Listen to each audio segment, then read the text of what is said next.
Pero tinapos niya lang ang lahat sa isang iglap, at sa harap pa mismo ng buong pamilya namin, sa mismong handaan ng pamilya namin, sa harap ng mga kamag-anak, sa harap ni Violeta, ang stepsister kong palaging pinapabura ng lahat, palaging tama sa paningin ng marami, at palaging hinahambing sa akin. Sorry, Lucilla, bulong ni William habang hindi man lang makatingin ng diretso sa mga mata ko. Si Violeta ang mahal ko, parang huminto ang mundo ko, napalunok ako kasabay ng pagbagsak ng mga luha ko. Hindi ako agad nakapagsalita, tiningnan ko si Violeta, nakaupo ito sa tabi niya, kunwari ay naguguluhan, pero may bakas ng ngiti sa mga mata nito. Matagal na ba kayo? Matagal niyo na akong niloloko? Huwag mo naman akong gawing masama sa paningin ng iba, ate, sabi niya, hindi ko sinadya pero hindi ko rin kayang itago ang totoong nararamdaman ko. Ramdam ko ang panginginig ng mga kamay ko, 7 taon kaming magkasama ni William, pinaglaban ko siya, sinamahan ko siya noong mga panahong wala pa siyang trabaho, noong halos pamasahe lang ang kaya niyang ibigay sa date namin, nanatili ako, hindi ko siya iniwan, akala ko, kami na hanggang sa huli, akala ko, ako ang gusto niyang makasama habang buhay, na kahit sino pang babae ang iharap sa kanya ay ako pa rin. Ngayon pa talaga, sa harap pa mismo ng pamilya natin? Ayokong lokohin ka habang siya ang gusto kong makasama, diretsa niyang sagot. Hindi ko na kayang magpanggap, Lucilla, si Violeta ang gusto niyang makasama. Pagkatapos ng lahat, parang sinampal ako sa magkabilang pisngi. Wala na akong naririnig sa paligid ko, wala na akong maramdaman kundi kahihiyan at galit, lahat ng tao sa paligid ay nakatingin sa akin, pero walang may lakas ng loob na lumapit o magsalita man lang, naipon ang lahat sa dibdib ko, pride, sakit, sama ng loob, hindi na ako umimik. Tinalikuran ko silang dalawa at naglakad palayo doon, pero habang naglalakad, ramdam ko ang pagtulo ng mga luha ko sa pisngi, natigilan ako, kuyom ang mga kamay na lumingon sa pinanggalingan ko. Gaganti ako, bulong ko sa aking sarili, hindi ngayon, pero darating ang araw, maibabalik ko rin sa kanila ang sakit na ipinaranas nila sa akin. 2 linggo akong parang wala sa sarili, wala akong ganang kumain, tulog lang ako ng tulog, gising sa gabi, at nagkukulong sa kwarto sa buong araw. Ang daming nagsasabing, move on na, pero wala silang alam. Wala silang alam sa 7 taon na itinapon lang ni William sa isang iglap. Hindi nila alam kung gaano kasakit traidorin ng mga taong pinagkatiwalaan mo. Hindi nila alam ang kahihiyan na pinagdaanan ko, hanggang isang gabi, may natanggap akong invitation sa email.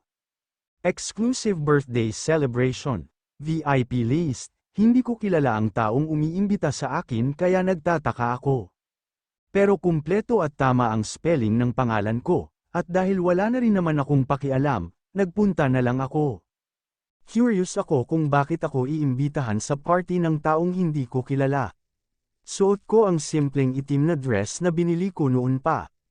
Para sana sa anniversary namin ni William. Hindi ko man lang naisuot noong kami pa.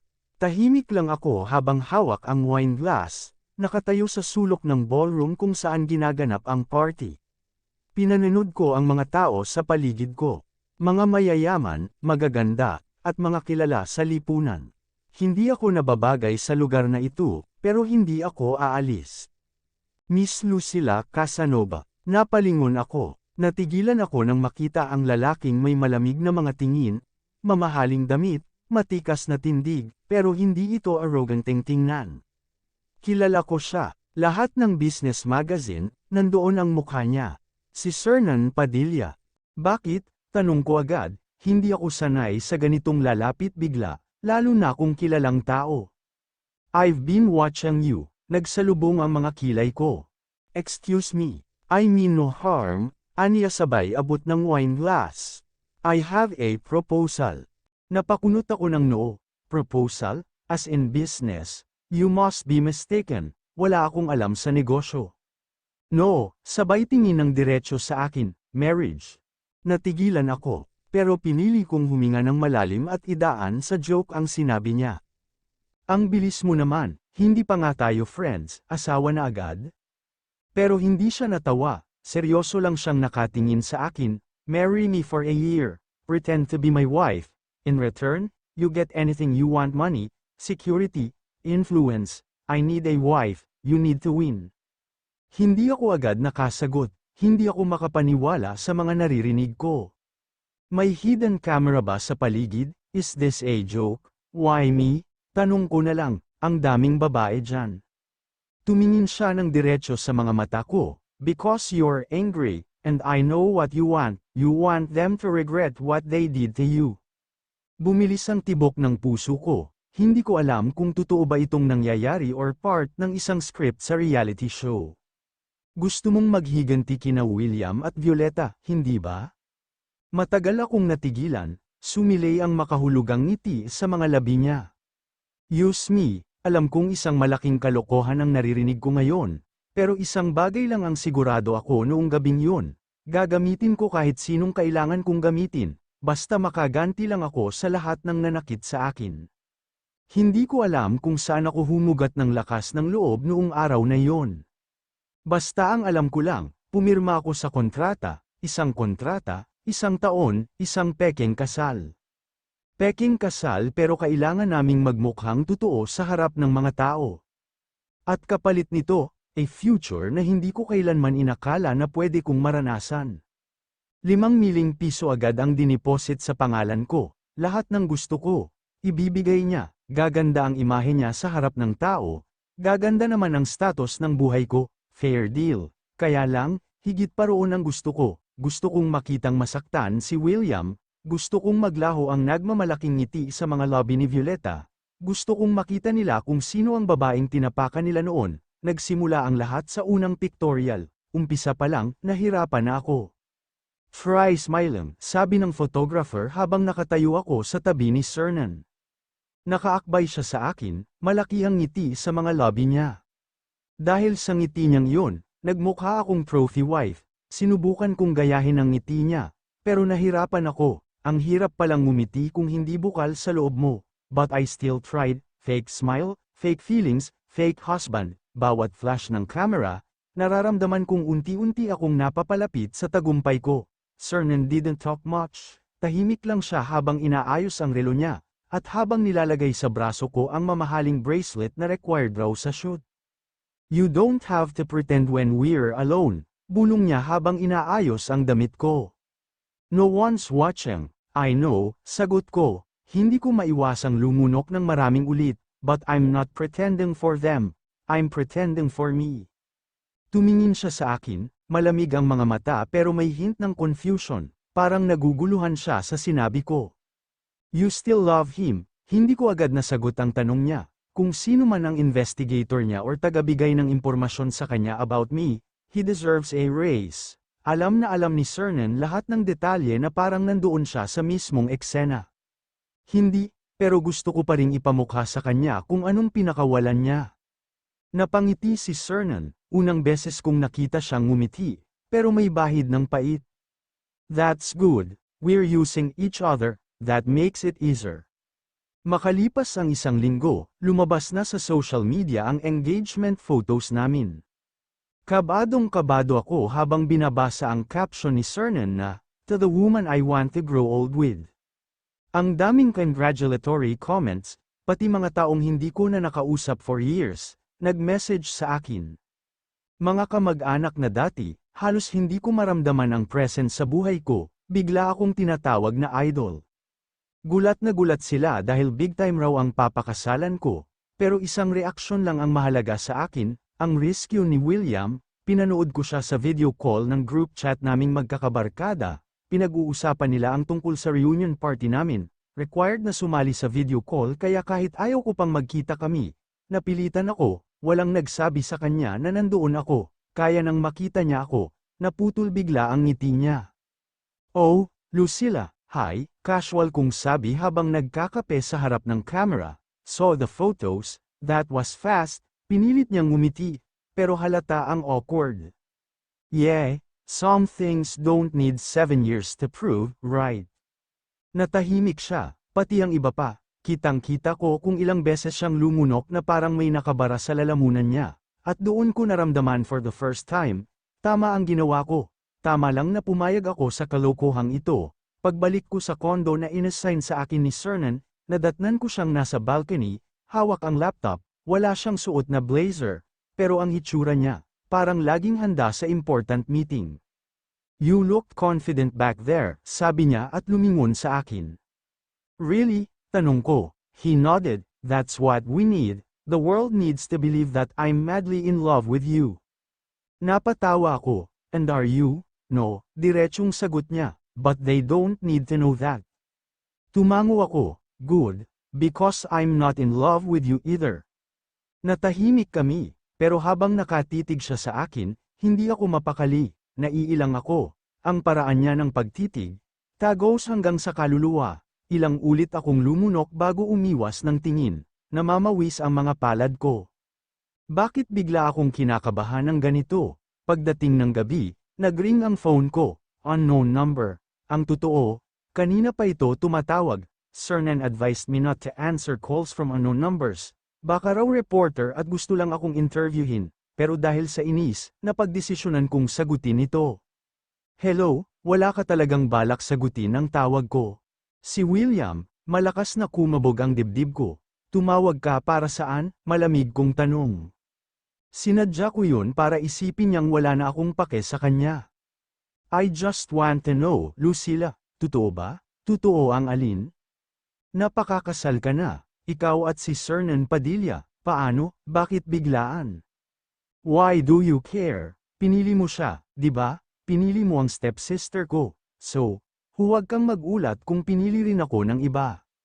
Hindi siya nakasagot, ilang segundo kaming binalot ng katahimikan, ibababa ko na sana ang tawag pero muli siyang nagsalita.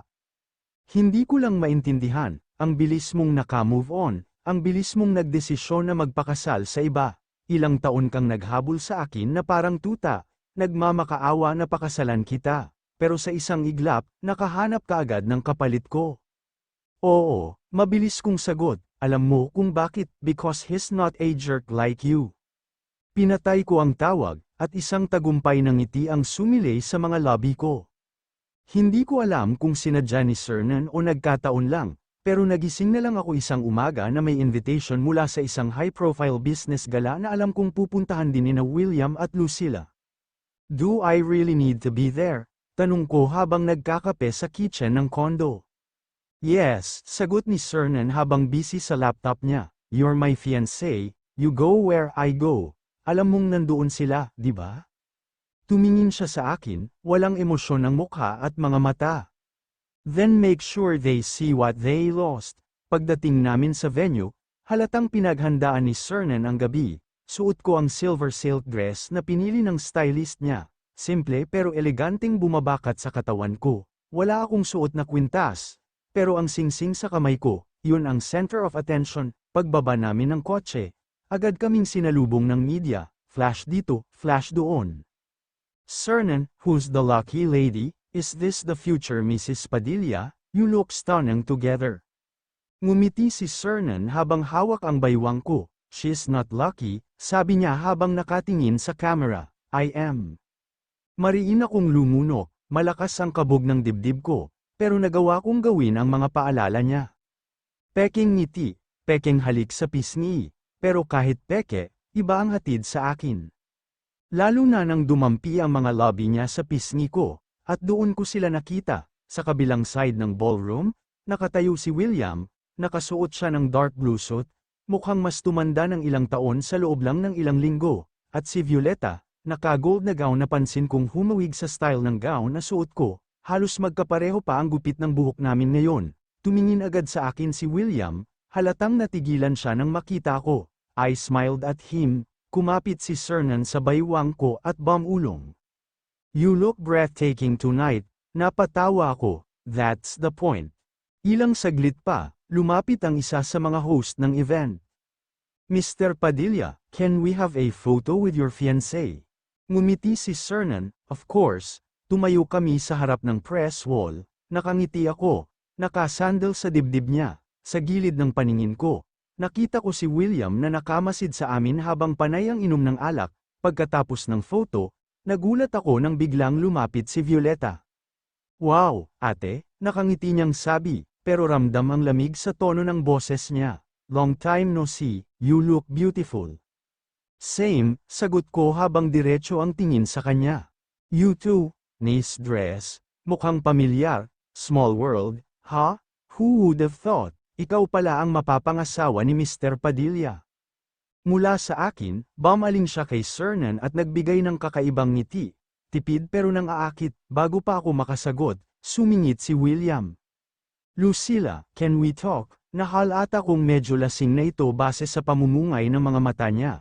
Parang nainis din si Violeta dahil pinulupot nito ang kamay sa braso ni William na parang may aagaw nito sa kanya. Pero hindi siya pinansin ni William, tumingin ako kay Cernan, hindi siya nagsalita, pero kumunat ang noo niya, niluwagan ko ang hawak ko sa braso niya at tumango. Sandali lang ako, bulong ko sa kanya, habang naglalakad palayo, napansin kong naiwan na magkausap sina Cernan at Violeta, lumapit pa ang stepsister ko kay Cernan, pumunta naman kami ni William sa mas tahimik na bahagi ng event hall, hindi makatingin sa akin habang naglalakad kami. I can't believe it's true, bulong niya, akala ko show lang. Show, he half smirked, na nagpapanggap ka lang na ikakasal dahil hindi mo matanggap na hindi ikaw ang pinili ko. Well, sagot ko, does this look like a show to you? Sabagay, ang kilos, pwedeng pekein, pero ang feelings, hindi. Napalunok siya at sandaling natahimik, I made a mistake, maya-maya ay sabi niya, I shouldn't have, chose her, putol ko, you did chose my stepsister, and I'm glad, kasi kung hindi ko makikilala ang lalaking minahal ako at handang ibigay sa akin ang lahat ngayon. Matama niya akong tinitigan sa mga mata, do you love him? Hindi ako nakasagot, I was caught off guard, do I love Cernan? No, pagpapanggap lang ang lahat, di ba? Ngumiti si William, I knew it, ako pa rin ang mahal mo. Nagsalubong ang mga kilay ko, nagkakamali ka, tuta pa rin kita, Lucilla, you'll see, he smirked again.